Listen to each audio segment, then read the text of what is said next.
Welcome back to the channel and welcome back to another quick pick prediction video. In this video, I'll be predicting the women's bantamweight bout between Ailin Perez versus Dara, Zheleznyakova. And how do I feel about this one right here? I'll go average confidence Ailin Perez to beat Dara Zheleznyakova. Maybe a little more than she deserves. I feel like her last one was a pretty mediocre. I feel like she should have been more dominant, but ended up being a very, very close fight against Jocelyn Edwards. It seemed like their scuffle, what was that at the UFC PI was far more dominant than her actual fight when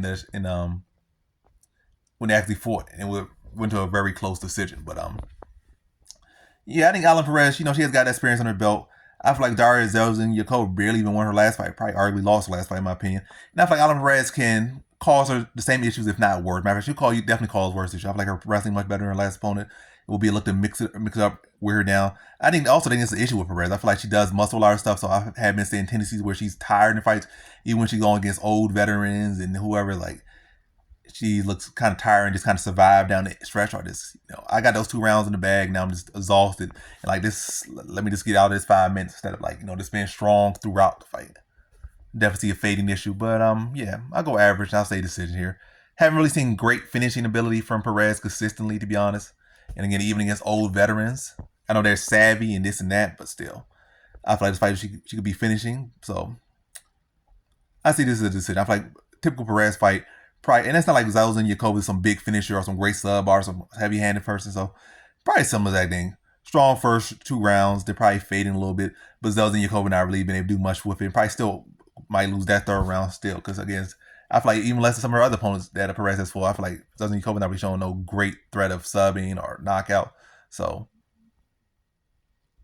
or no great pressure fighter. So Perez can get away with that tendency. And I feel like she got to start working on improving that for sure. Like, when are you going to improve it? You're going to go to another, keep winning this rate. You're going to be fighting good fighters. You're going to have the same flaw when you fight good fighters. Like, you're going to get stopped late and maybe early by some good fighters. But yeah, I'm not a coach, but they could focus on that, fixing that tendency and just make her technique a lot cleaner, so that you're not muscling so much that you're always tired in the 3rd round, or trying to get your breath back in the 3rd round. But yeah, Perez, typical performance, strong first 2 rounds. Zheleznyakova not really having no big threats down the 3rd, and so Perez can coast that 3rd round and probably still win it over Zheleznyakova. And I think she beats her by decision. So in this one, I have Ailin Perez via decision.